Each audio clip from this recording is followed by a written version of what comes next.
Okay? Yeah. Chapter 55. Pradyumna born to Krishna and Rukmini.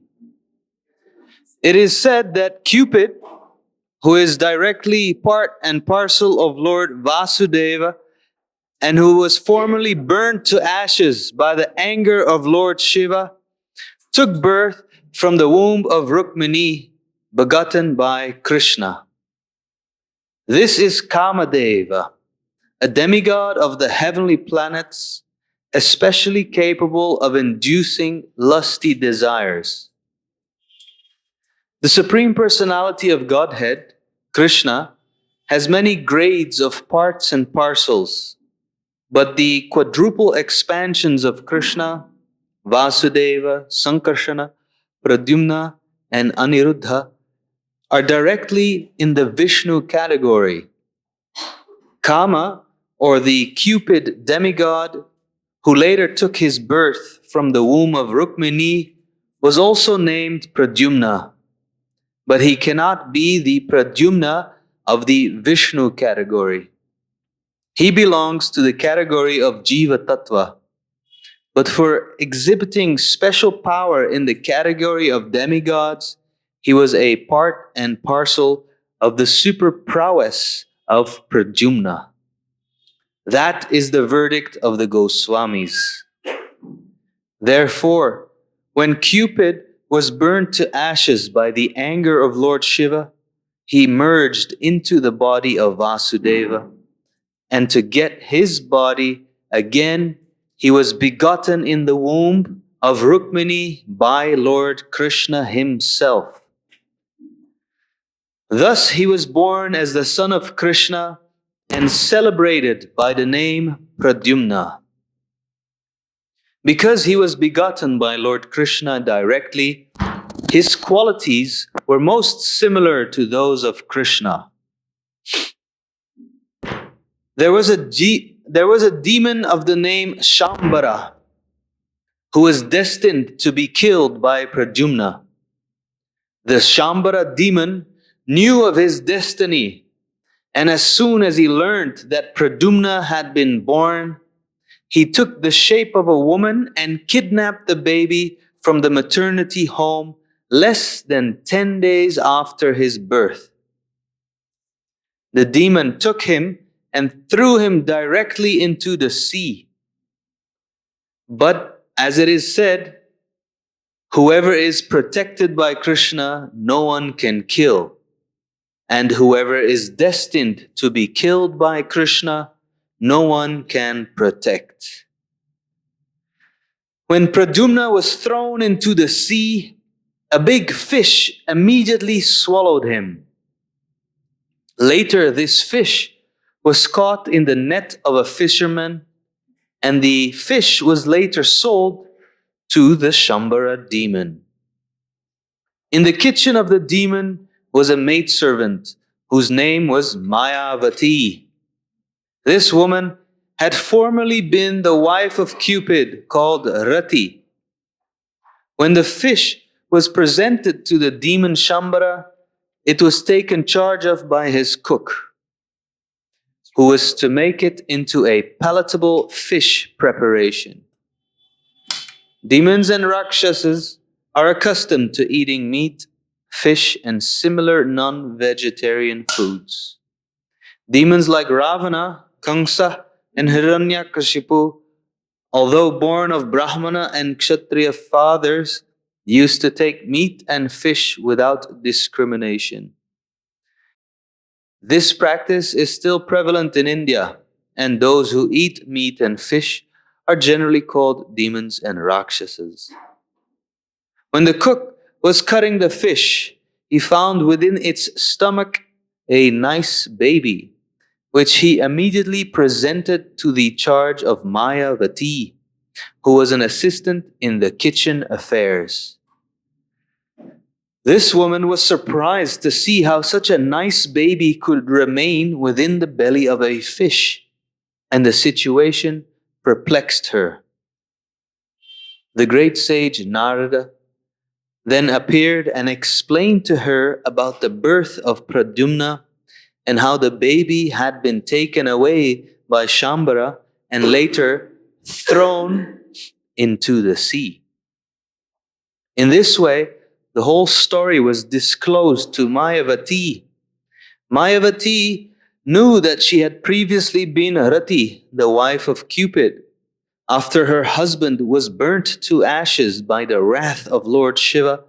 She was always expecting him to come back in a material form.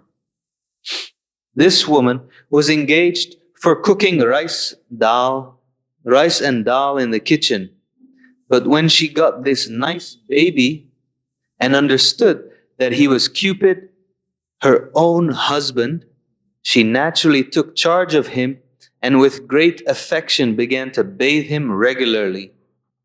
Miraculously, the baby swiftly grew up, and within a very short period, he became a beautiful young man. His eyes were just like the petals of lotus flowers, and his arms were long, reaching down to his knees. Any woman who happened to see him was captivated by his bodily beauty. Mayavati could understand that her former husband, Cupid, born as Pradyumna, had grown into such a nice young man. And she also gradually became captivated and lusty.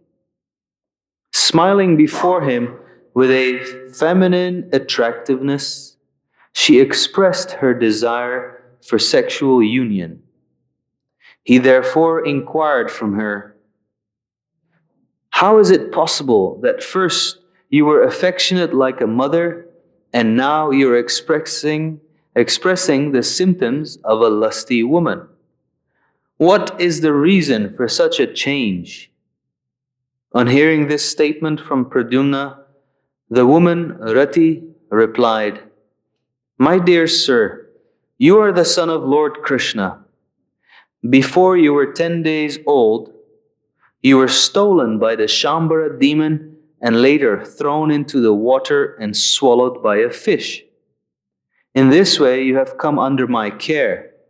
But actually, in your former life as Cupid, I was your wife. Therefore, my manifestation of conjugal symptoms is not at all incompatible. Shambara wanted to kill you, and he is endowed with various mystic powers. Therefore, before he again attempts to kill you, please kill him as soon as possible with your divine power. Since you were stolen by Shambara, your mother, Rukmini Devi, has been in a very grievous condition, like a kurari bird who has lost her babies. She is very affectionate towards you, and since you have been taken away from her, she has been living like a cow aggrieved over the loss of its calf. Mayavati had mystic knowledge of supernatural powers. Supernatural powers are generally known as Maya, and to surpass all such powers, there is another supernatural power called Mahamaya. Mayavati had the knowledge of the mystic power of Mahamaya, and she delivered to Pradyumna this specific energetic power in order to defeat the mystic powers of the Shambara demon. Thus, being empowered by his wife, Pradyumna immediately went before Shambara and challenged him to fight. Pradyumna addressed him in very strong language, so that his temper would be agitated and he would be moved to fight. At Pradyumna's words, the demon Shambara, being insulted, felt just as a snake feels after being struck by someone's foot. A serpent cannot tolerate being kicked by another animal or by a man, and it immediately bites its opponent. Shambara felt the words of Pradyumna as if they were a kick He immediately took his club in his hand and appeared before Pradyumna to fight. Roaring like a thunderous cloud, in great anger, the demon began to beat Pradyumna with his club, just as a thunderbolt beats a mountain. Pradyumna protected himself with his own club and eventually struck the demon very severely. In this way, the fighting between Shambharasura and Pradyumna began in earnest. But Shambharasura knew the art of mystic powers and could raise himself into the sky and fight from outer space. There is a demon of the name Maya, and Shambharasura had learned many mystic powers from him. He thus raised himself high into the sky and threw various types of nuclear weapons at the body of Pradyumna. To combat the mystic powers of Shambharasura, Pradyumna invoked another mystic power known as Mahavidya, which was different from the black mystic power. The Mahavidya mystic power is based on the quality of goodness. Shambhara, understanding that his enemy was formidable, took assistance from various kinds of demoniac mystic powers belonging to the Guhyakas, the Gandharvas, the Pishachas, the snakes, and the Rakshasas. But although the demon exhibited his mystic powers and took shelter of supernatural strength, Pradyumna was able to counteract his strength and powers by the superior power of Mahavidya. When Shambharasura was defeated in every respect, Pradyumna took his sharp sword and immediately cut off the demon's head, which was decorated with a helmet and valuable jewels. When Pradyumna thus killed the demon, all the demigods in the higher planetary systems showered flowers on him. Pradyumna's wife, Mayavati, could travel in outer space, and therefore they directly reached Dwarka, his father's capital, by the airways. They passed above the palace of Lord Krishna and came down as a cloud comes down with lightning. The inner section of a palace is known as the Antahpura, private apartments. Pradyumna and Mayavati could see many women there, and they sat down among them. When the women saw Pradyumna dressed in yellowish garments with very long arms, curling hair, beautiful reddish eyes, a smiling face, jewelry and ornaments, they at first could not recognize him as a personality different from Krishna. They all felt very bashful at the sudden presence of Krishna and wanted to hide in a different corner of the palace. When the women saw, however, that not all the characteristics of Lord Krishna were present in the personality of Pradyumna, out of curiosity they came back to see him and his wife, Mayavati. All of them were conjecturing as to who he was, for he was so beautiful. Among the women was Rukmini Devi, who was equally beautiful with her lotus-like eyes. Seeing Pradyumna, she naturally remembered her own son, and milk began to flow from her breasts out of motherly affection. She then began to wonder, who is this beautiful young boy? He appears to be the most beautiful person. Who is the fortunate young woman able to conceive this nice boy in her womb and become his mother? And who is that young woman who has accompanied him? How have they met? Remembering my own son, who was stolen from the maternity home, I can only guess that if he is living somewhere, he might have grown by this time to be like this boy. Simply by intuition, Rukmini could understand that Pradyumna was her own lost son. She could also observe that Pradyumna resembled Lord Krishna in every respect. She was struck with wonder as to how he had acquired all the characteristics of Lord Krishna. She therefore began to think more confidently that the boy must be her own grown up son because she felt so much affection for him. And as an auspicious sign, her left arm was trembling. At that very moment, Lord Krishna, along with his father and mother, Devaki and Vasudeva, appeared on the scene. Krishna, the Supreme Personality of Godhead, could understand everything. Yet in that situation, he remained silent. However, by the desire of Lord Sri Krishna, the great sage Narada also appeared, and he disclosed all the incidents.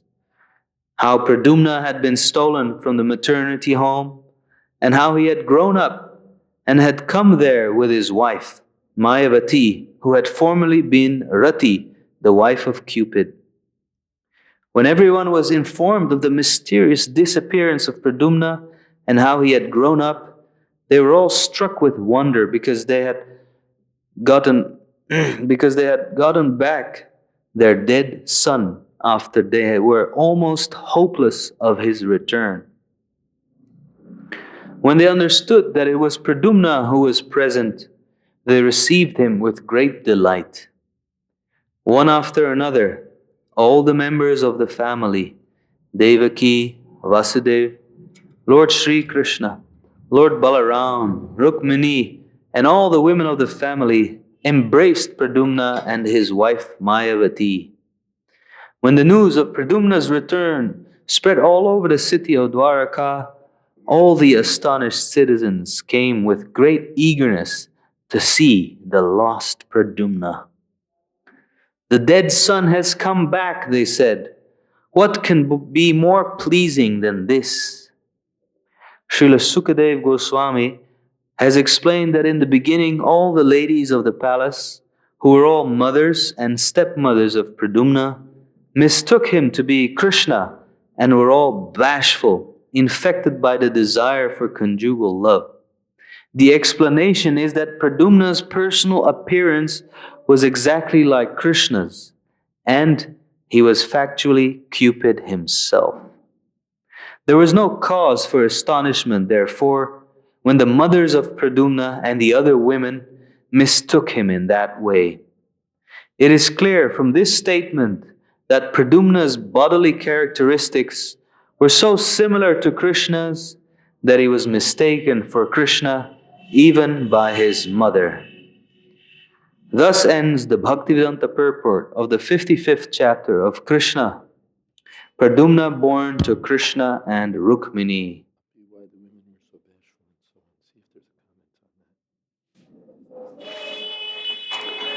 Thank you.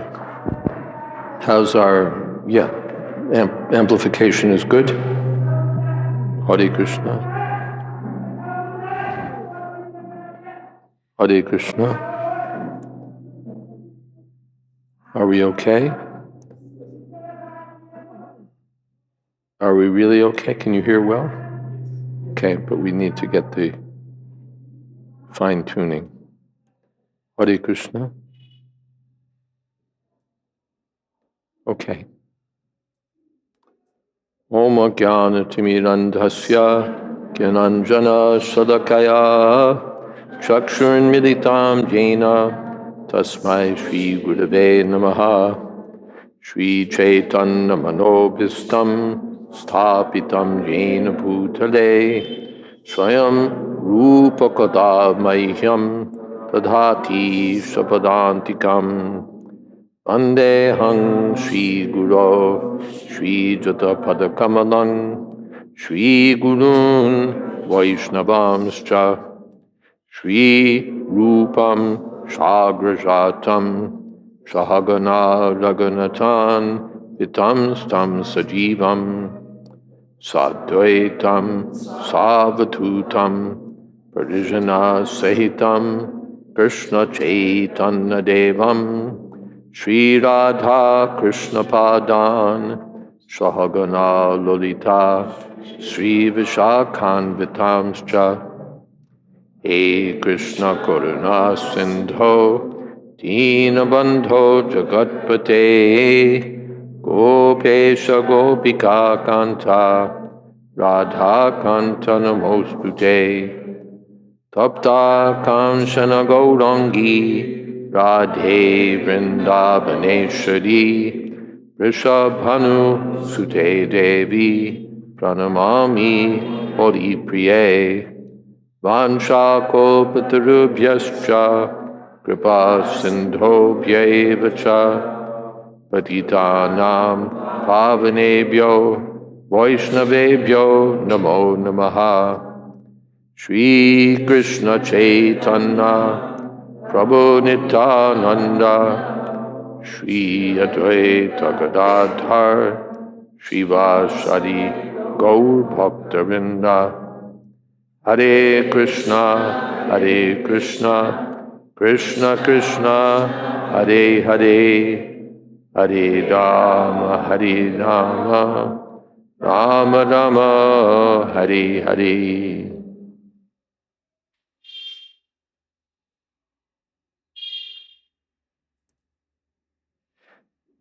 There's a discussion at the beginning. Can you hear well? Okay.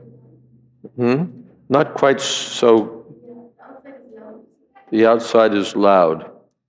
Can this microphone be closer, Pawan? Will that help? Or you tell me what you think. Seems we're a little soft, unless we turn it up and then we have other problems. Just adjusting to a new mic. So that's better, isn't it? Okay.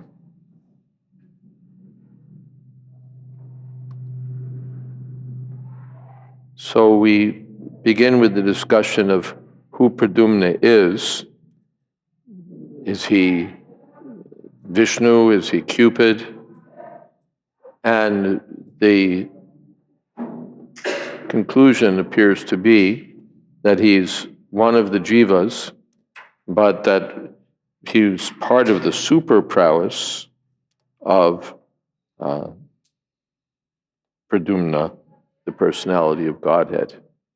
These things get complex, but that's and I've seen the discussion by the acharyas is quite involved.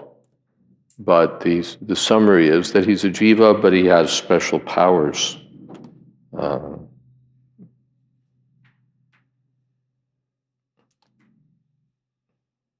And so he's, yes, part of the super prowess of Pradyumna.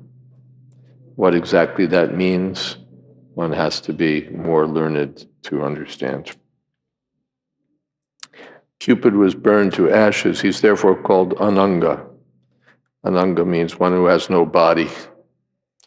So Cupid was burned to ashes by Lord Shiva. The story is that that's told in Kumar Sambhava, at least, Kalidas's drama, is that the demigods needed to get a commander who would be the son of Lord Shiva. But Lord Shiva was in meditation, so where were they going to get a son? So they engaged Parvati to agitate Lord Shiva. But he didn't get Lord Shiva so dhira, so sober, that he didn't get agitated. But he became so angry at Cupid that he burned Cupid to ashes by his mere glance. So anger is called the younger brother of lust, and it's more difficult to control anger than even to control lust. So Cupid's body was burned to ashes, but it merged into the body of Vasudeva, and he was born again as the son of Rukmini. and with qualities similar to those of Lord Krishna, like father, like son. Then we come to the Shambhara demon. He was destined to be killed by Krishna and by Pradyumna, and he knew it. So when Pradyumna was born, he took the shape of a woman, stole the child from the maternity home, and threw him into the sea. But whoever Krishna wants to kill, no one can protect. Whoever Krishna wants to protect, no one can kill. And so Pradyumna lived on in the body of the fish. The fish was caught by a fisherman. The fish was sold to ultimately the kitchen of Shambhara. And when the cook cut open the fish, he saw the baby and gave it to his assistant, Mayavati, who, as it turns out, in her previous life was Rati, Cupid's wife. So Mayavati took care for the child. The child quickly grew up miraculously, and then Mayavati, who knew who Pradyumna was, became attracted to him romantically. So Pradyumna, what's this? You were taking care of me just like a mother, and now you want to be like a lover? No, sir. I was your wife before. This is the history. So then she was accepted, and she invested him with her mystic powers. Prabhupada said the woman is an inspiration for the husband. So Pradyumna was invested by Mayavati with mystic powers by which he was able to challenge and ultimately defeat the demon Shambhara.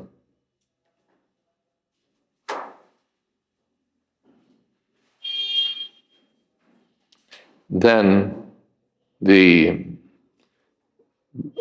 by employing further mystic power, the Pradyumna's wife was able to take Pradyumna with her through the air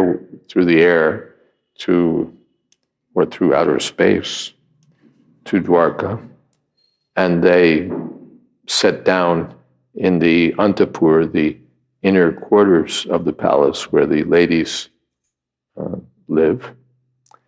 And the ladies were all surprised and astonished. At first they thought he was Krishna, because he looked just like Krishna, the same beautiful features. But then they could see, no, he's not Krishna, he's a little different. So they became curious, who is this boy? Who is this woman who's with him? And Rukmini, who was among the ladies, by intuition could perceive, could feel that this boy seems just like my son. If my son were alive, he would be like this boy. And so she could understand that he must be my son. And she was feeling motherly affection for him. And again, auspicious trembling appeared in the left side of her body. And then Krishna appeared along with Vasudeva and Devaki, but didn't say anything.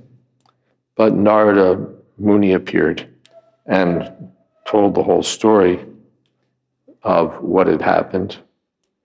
Everyone was joyful that the long-lost son had come back, and they all embraced him, one after another. The citizens were all delighted, and that's where our chapter ends. Are there any comments or questions?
Okay.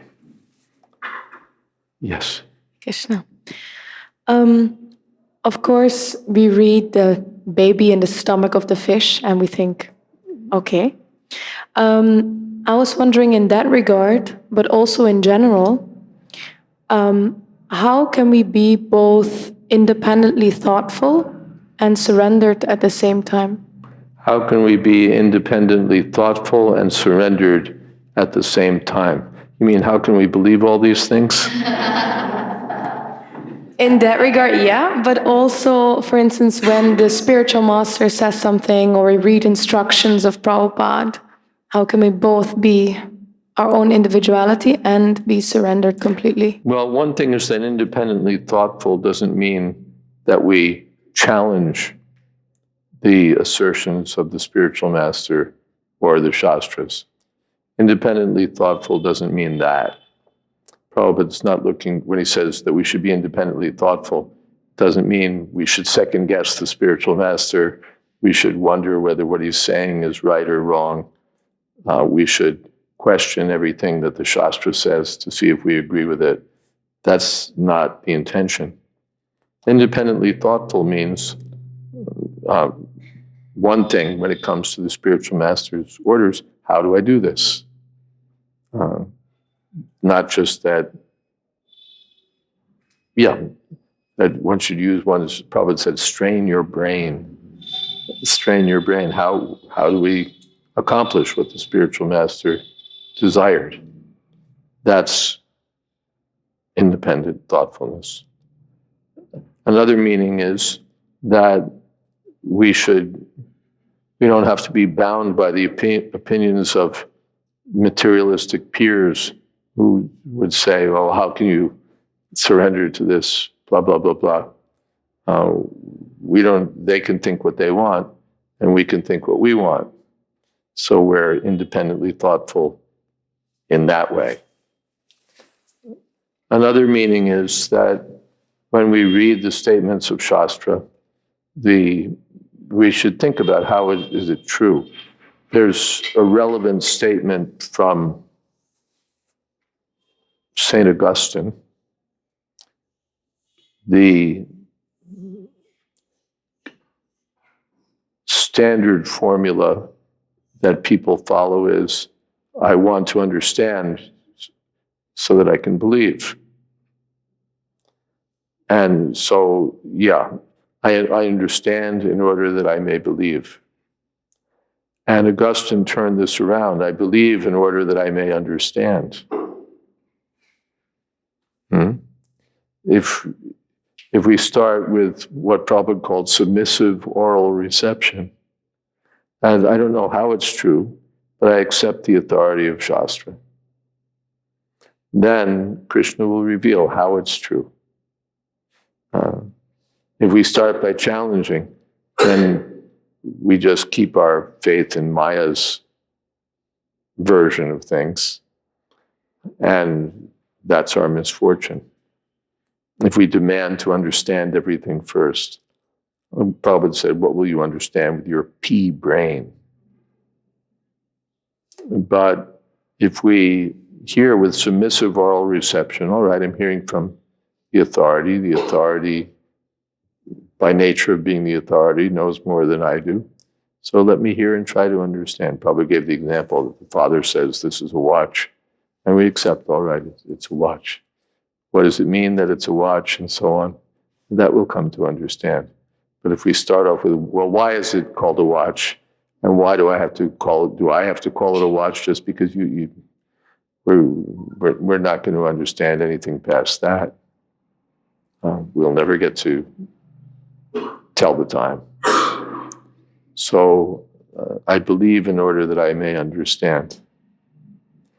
As I pointed out a couple times, Prabhupada says in the beginning of Bhagavad Gita, as it is, that we should at least theoretically accept that Krishna is the Supreme Personality of God.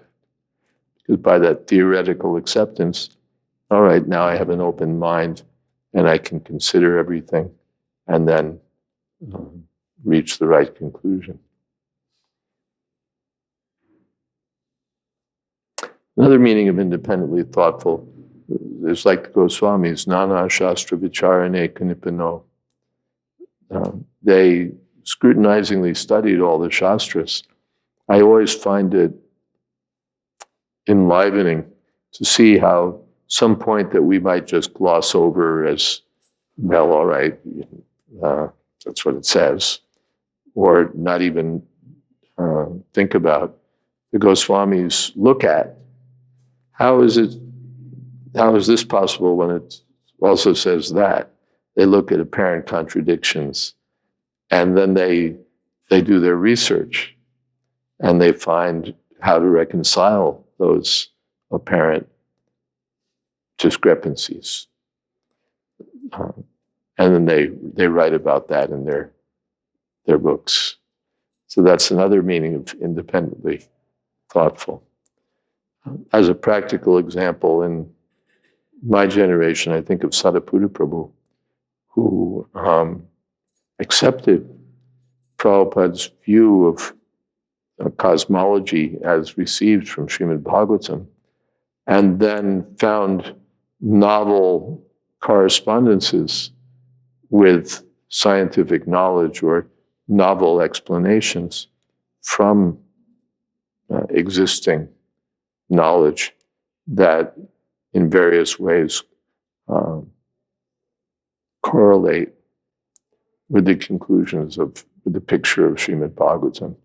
And so we get these, you have a geocentric picture of the universe, and then you have these orbits as known in modern science going in, perhaps you've seen the illustration of a curlicue fashion, because if you're a mathematician, it doesn't really matter what's revolving around what. You can calculate either way and understand the position of things. So when you calculate that way, he sees various correspondences with known features of the cosmos, which were supposedly unknown at the time the Bhagavatam was written. He also finds other things that were unknown or in principle unknowable to modern science until very recent times.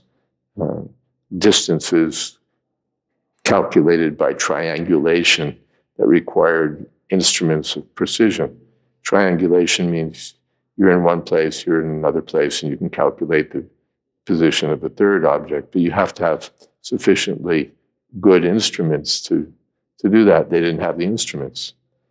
And yet, and so they were way off. They had all these calculations that were nowhere.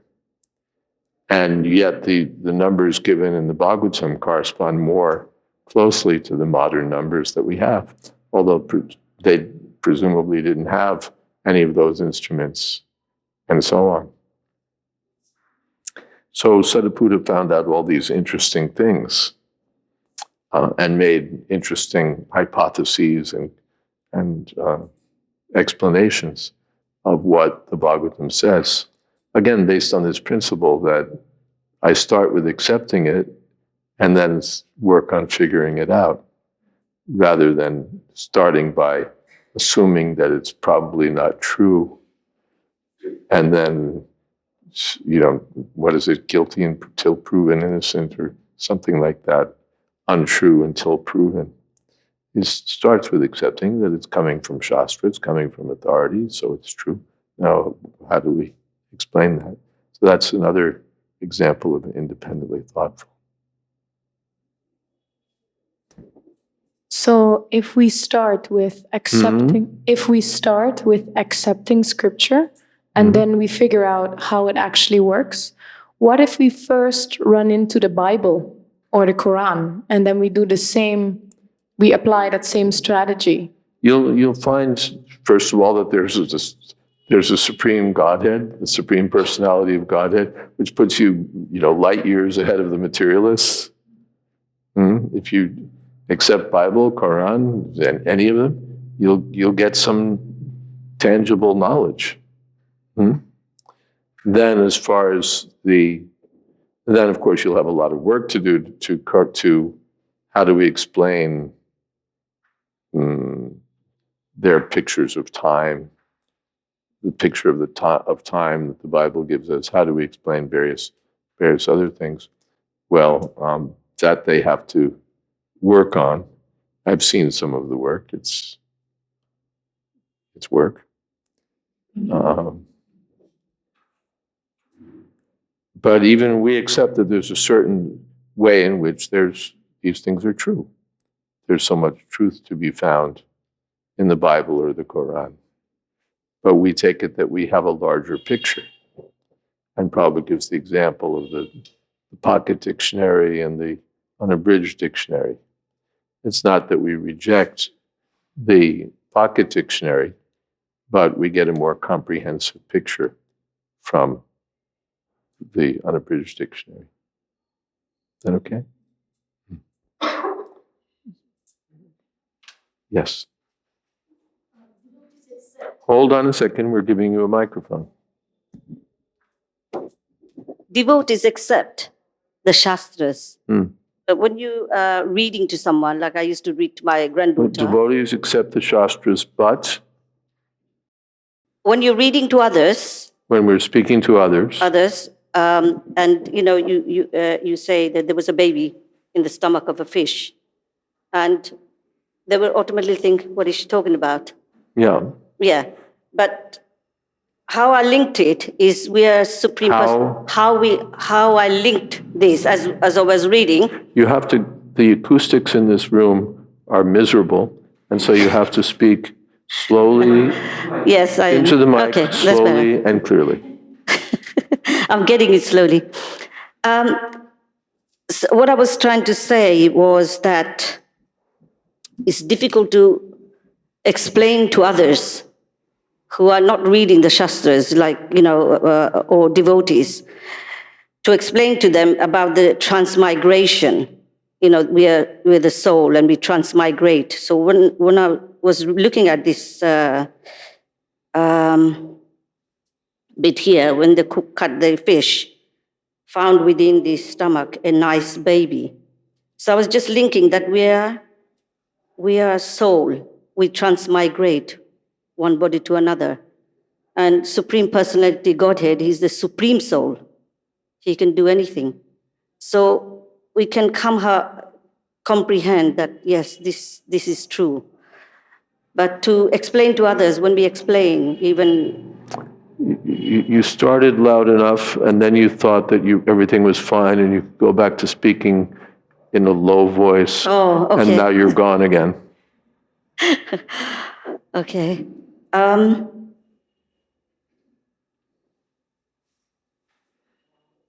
was trying to say that... I got you up to the point where you were starting to speak to others, and how do we explain something to them?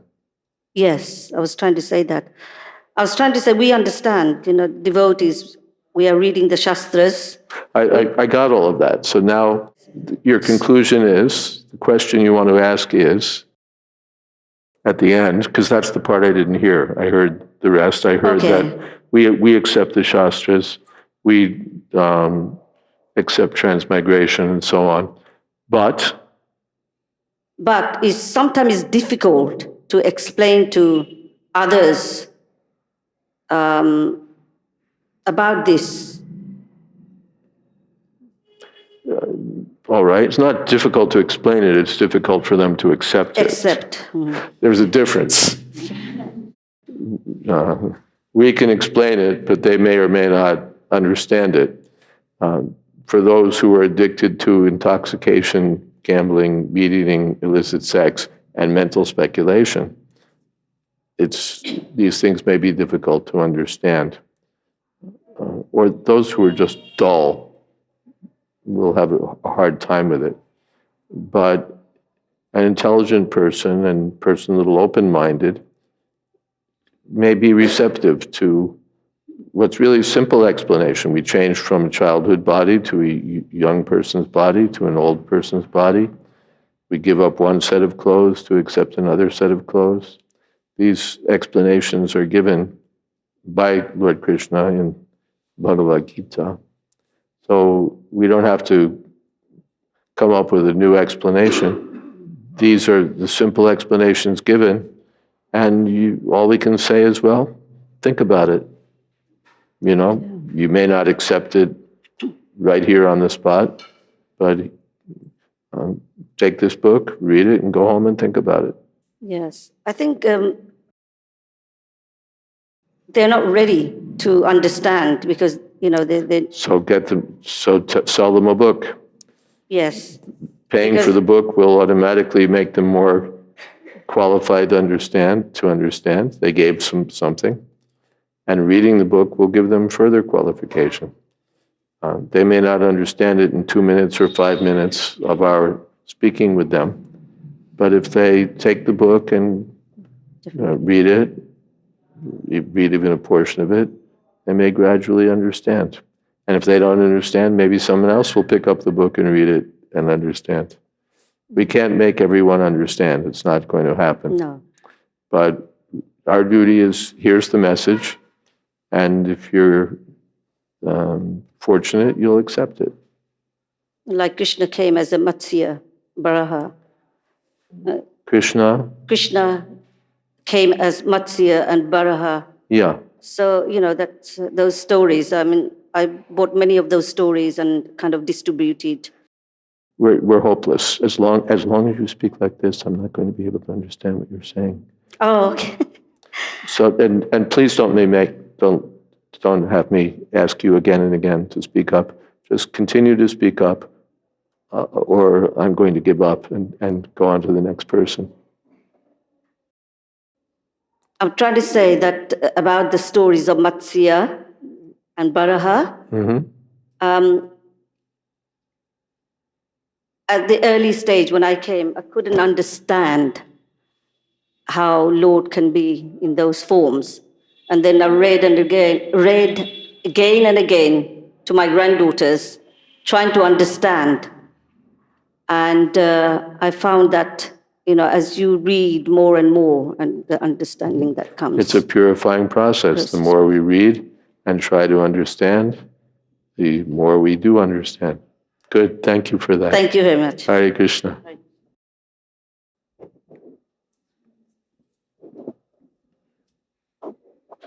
Hare Krishna. Sorry.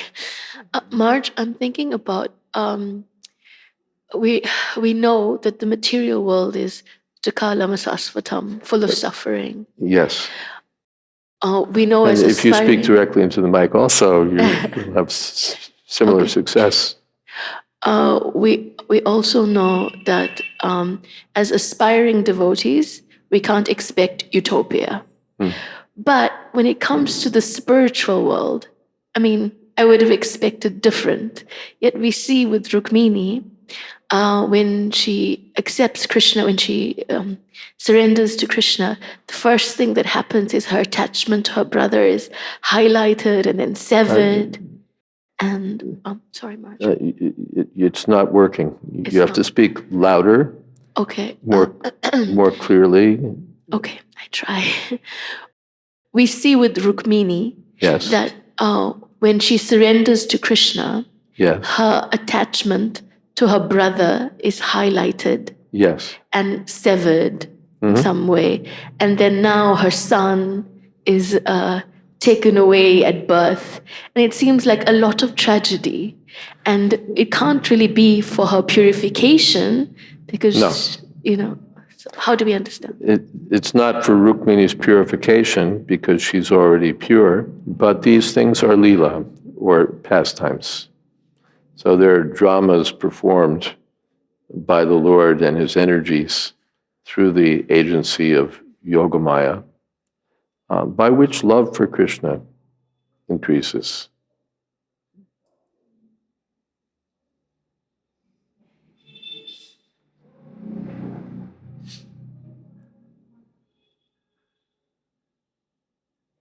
Yeah. Something else. How are we doing on time? Yeah, we're doing well on time. Yes. Switch. Yes. Regarding this, Regarding? regarding this topic, does that mean that the eternal associates they are experiencing the so-called suffering in this world differently? The associates of Krishna experience the so-called suffering of this world differently? Is that your question? Yes. The so-called suffering, just like the gopis, they suffered immensely from the absence of Krishna. But acharyas like Sanatana Goswami explain that their apparent suffering was the highest form of ecstasy. And he gives the example. He gives a couple of examples. Now, I'm trying to remember them.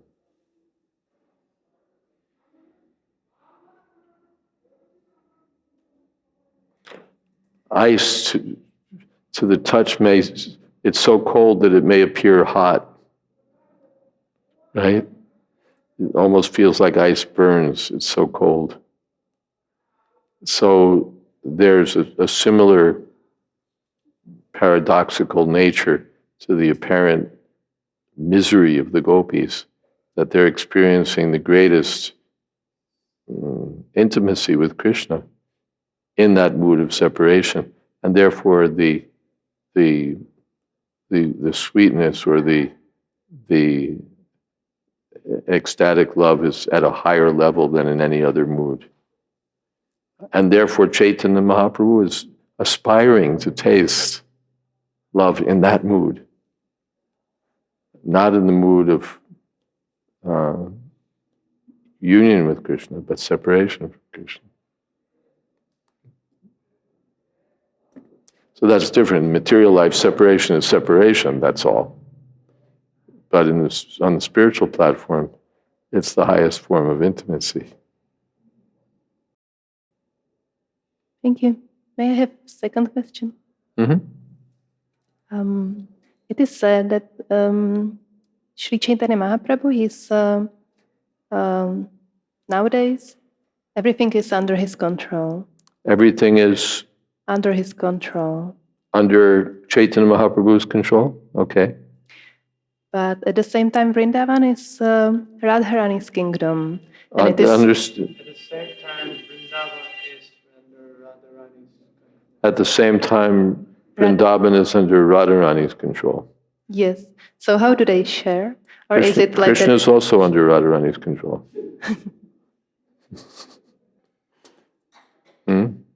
Everything is under Krishna's control, but Krishna is under Radharani's control.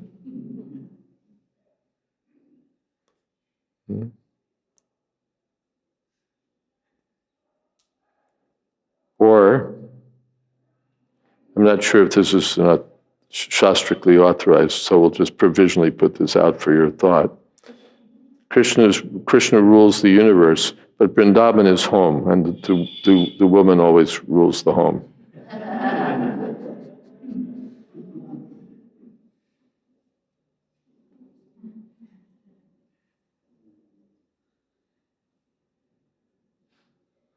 Something else? Yes, in the back.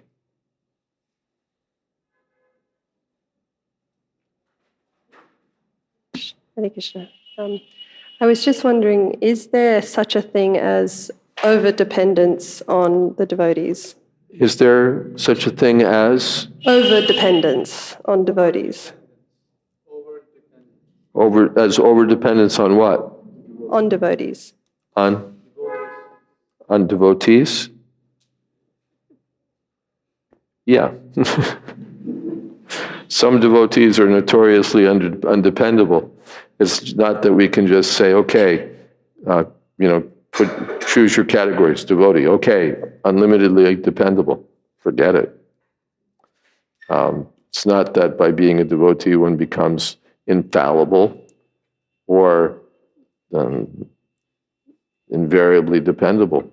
Prabhupada had so many devotees that he couldn't depend on, and he knew it, or that we knew we couldn't depend on, or that you can depend on them for some things, but not for other things. So finally, we have to depend on Krishna. He's unlimitedly dependable.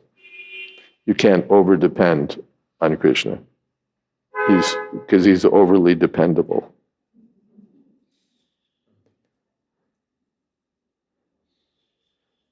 Sometimes I bring this up when devotees are, we can't depend on ISKCON.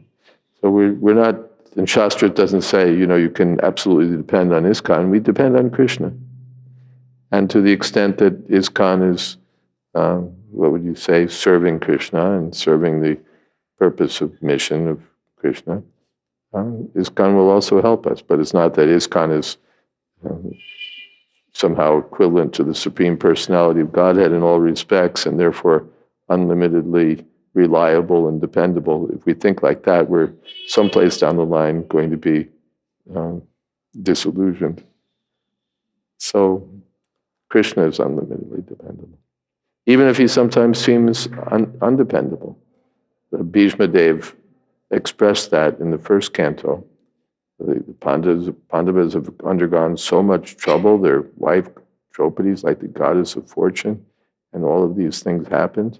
And he concludes, no one can understand the plan of the Supreme Personality of Godhead. Yes?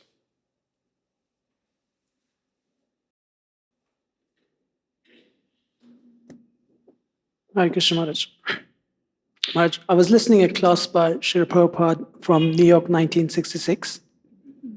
A class by Srila Prabhupada from 1966? From New York. And he mentioned the word apichet durachara, that one should take a person saintly, even if a person is not of a good character, but he's engaged in Krishna's service constantly. So, and we also hear that if you take a normal metal object, closer to the fire, it takes the quality of the fire. So my question is how is it possible that if someone is constantly engaged in Krishna's service, but he still doesn't develop the qualities of or characters? Doesn't have the qualities or doesn't develop the good qualities? Because he's not the Supreme Personality of Godhead. And because so many devotees are in the practice stage.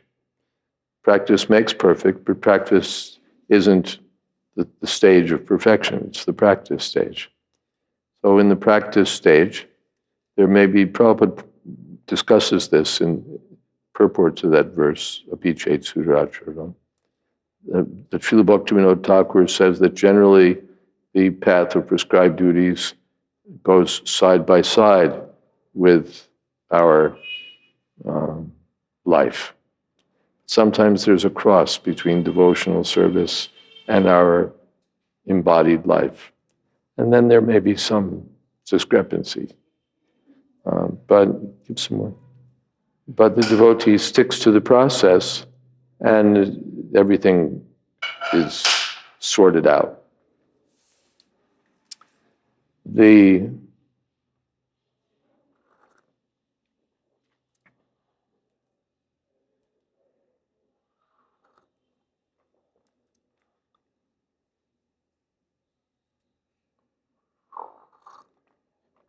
Samyak vyavasito hisa. He's properly situated as to his determination that Krishna is the Supreme Personality of Godhead, I have to serve him. That's the overriding consideration. And the secondary consideration is that sometimes he makes mistakes, sometimes he stumbles, sometimes he does something even abominable. But that's secondary.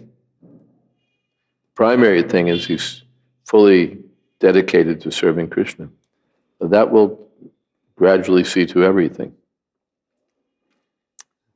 And I believe it's the Narasingha Purana Prabhupada cites as saying that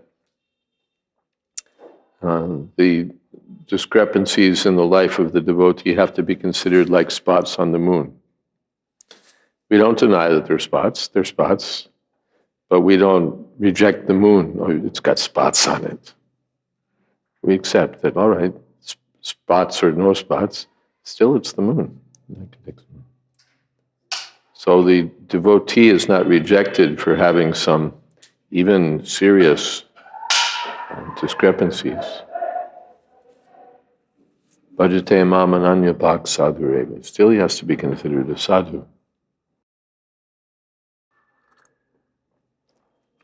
So, Maharaj, so in a modern day context, how do we apply this word when it comes to institute? Because when it comes to institution and maintaining institutions, if they're Vaishnava institutions, ultimately have to be guided by Vaishnava philosophy. Otherwise, what is their claim to being Vaishnava institutions? If they're only guided by public opinion, then they're another kind of institution. So we have to, first of all, accept the authority of Krishna. He's the person who's the head of the institution, ultimately. And then we have to address things accordingly. There may be institutional requirements or what have you, but finally our basic principle has to be that Krishna is right and that what he says we accept. Otherwise, what is our claim to being Vaishnavas? Then we have to make our own philosophy based on public perception or our own moral values or what have you. But first, our starting place is supposed to be what Krishna says, and then we work from there.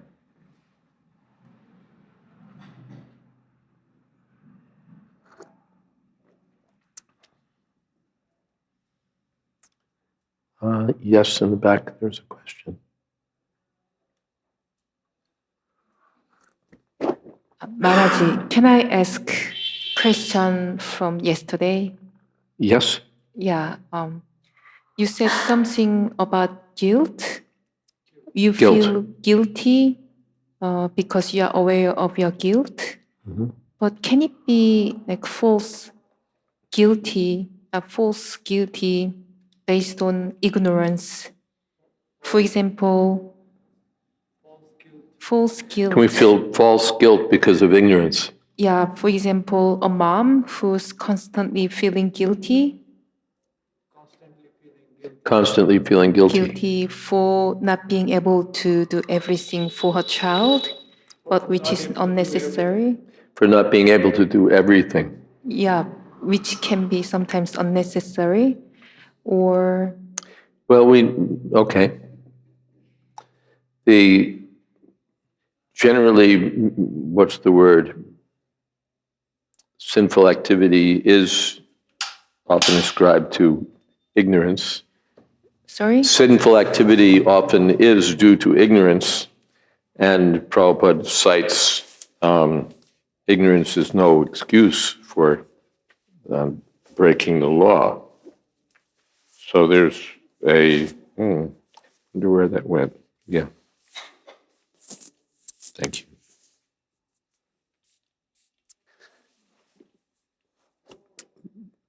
There's the general idea of, as far as guilty, we're all guilty. And really, none of us appreciates how guilty we are. If we really did a proper inventory, the extent of our guilt would be beyond the number of gigabytes available to record the data.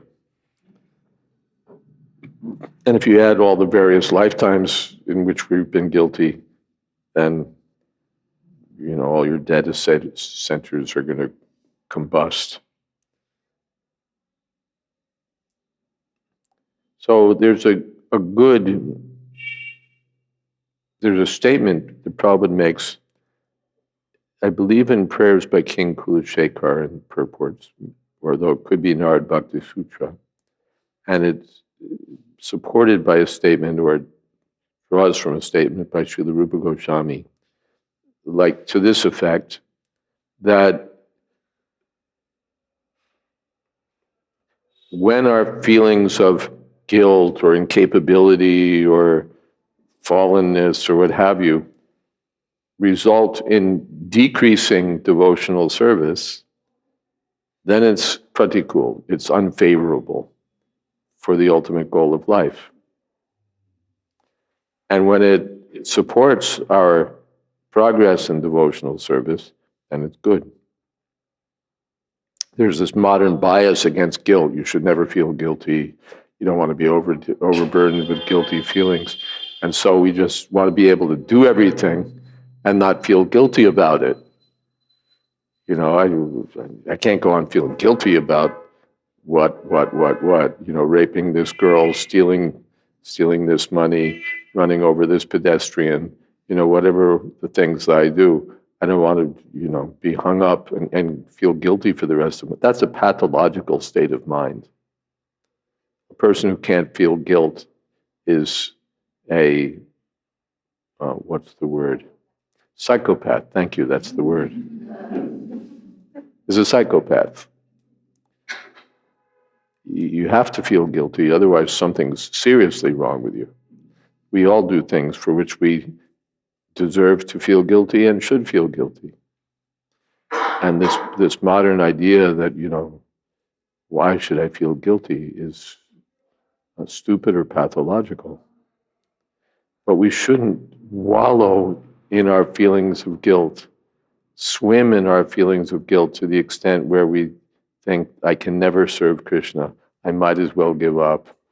It's a hopeless case. It should go the other way, that I have so much, such a record of sinful activity that I have no alternative but to surrender to Krishna. And Krishna is so kind and so powerful that he can, Aham tvam sarva papebhyo mokshayashami. He said, you surrender to me, I'll free you from all sinful reactions. So we should take that course.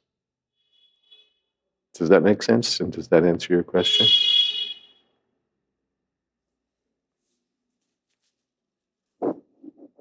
Yes, thank you. We've just about come to the end of our time. And so we want to have kirtan, yes? And I'll say something at the end, again, for those who are inquisitive about Kanamakan Maharaj. I'll speak something about that. And who's leading kirtan?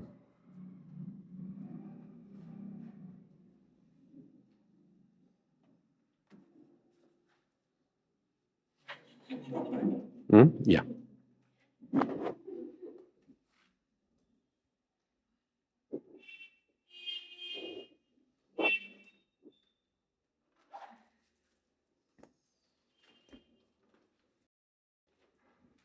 Hare Krishna,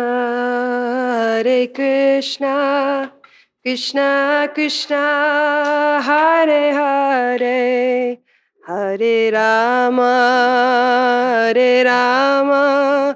Rama Rama, Hare Hare.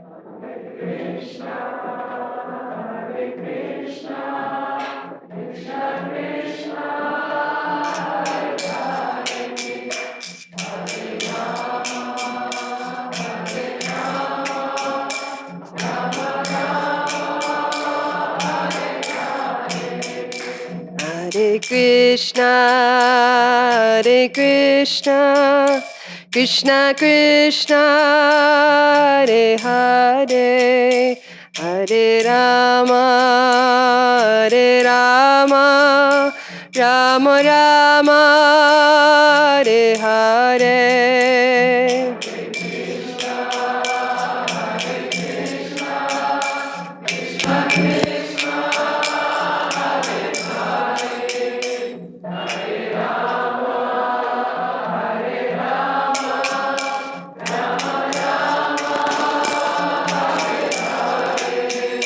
Hare Krishna, Krishna Krishna, Hare Hare, Hare Rama, Rama Rama, Hare Hare.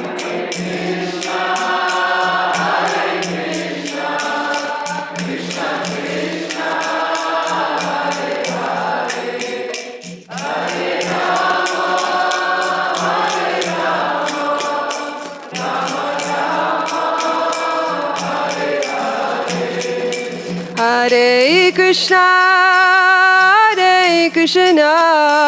Krishna Krishna, Hare Hare, Hare Rama,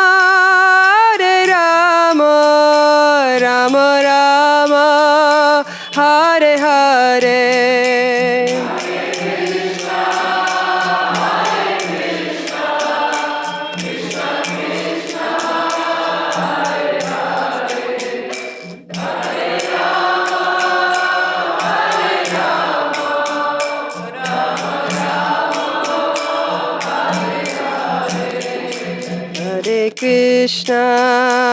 Hare Krishna, Krishna Krishna, Hare Hare, Hare Rama,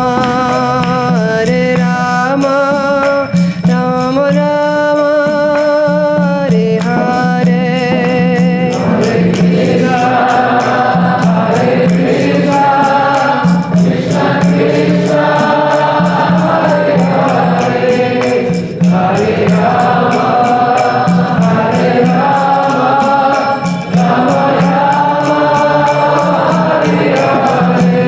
Hare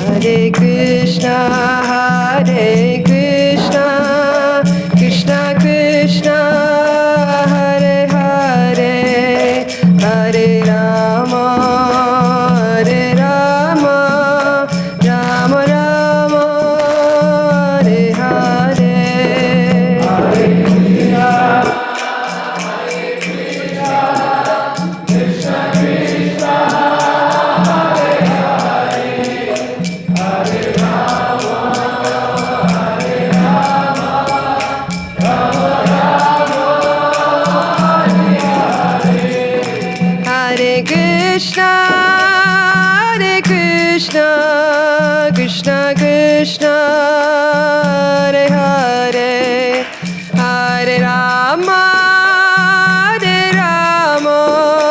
Rama Rama, Hare Hare.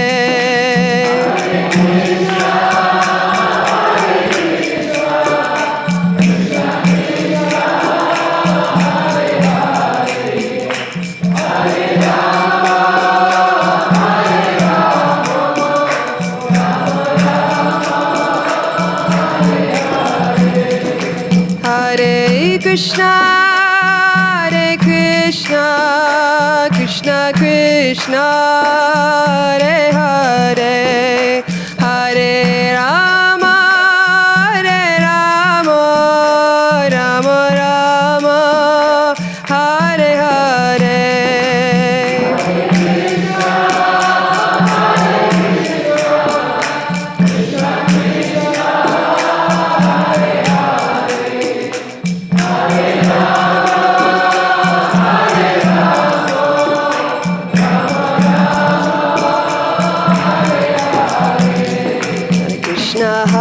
Krishna, Krishna Krishna, Hare Hare, Hare Ram, Ram Ram, Hare Hare.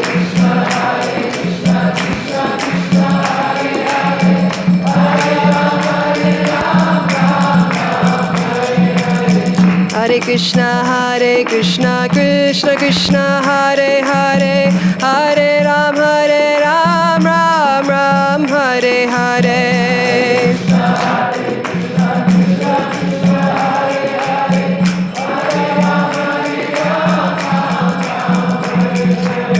Hare Krishna, Krishna Krishna, Hare Hare, Hare Ram, Ram Ram, Hare Hare.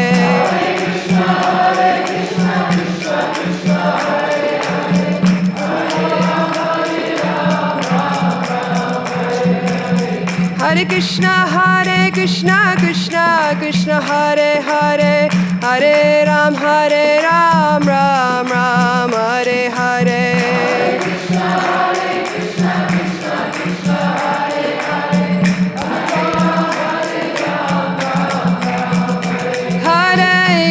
Hare Krishna, Krishna Krishna, Hare Hare, Hare Rama, Rama Rama, Hare Hare.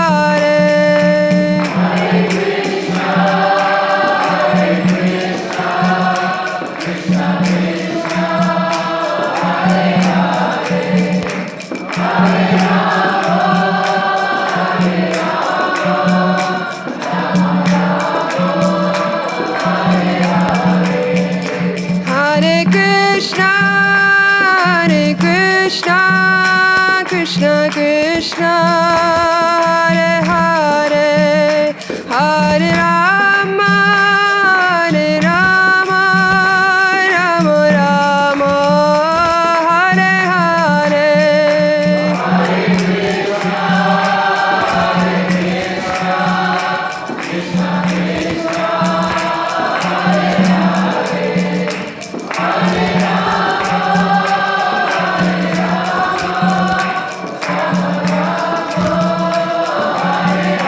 Jaya Jaya Prabhupada, Prabhupada, Prabhupada, Prabhupada.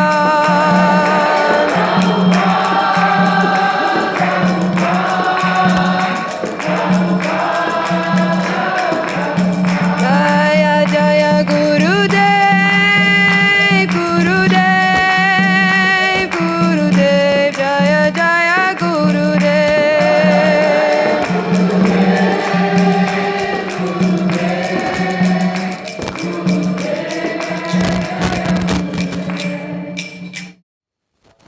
God Hanuman Supariprajacharya Ashtotra Satri Srimad A.C. Bhakti Vedanta Swami Maharaj Prabhupada Ki Jai Ananta Koti Vaishnavrinda Ki Jai Namacharya Sridhari Das Thakur Ki Jai Prem Sakaho Shri Krishna Chaitanya Prabhu Nityananda Shri Advaita Gadadhar Shri Vasadi Gaur Bhakta Ki Jai Sri Sri Radha Krishna Gop Gopinath Sham Kun Radha Kunigiri Govardhan Ki Jai Vrindavan Dham Ki Jai Navadip Dham Ki Jai Jagannath Puri Ki Jai Gangamai Ki Jai Shamanamai Ki Jai Tulsi Devi Ki Jai Bhakti Devi Ki Jai Samaveta Bhakta Vrinda Ki Jai.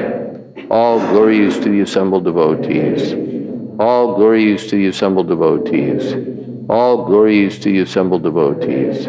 Gaur Premanande Haribo. Thank you again very much. Thank you for the kirtan. And we can end here.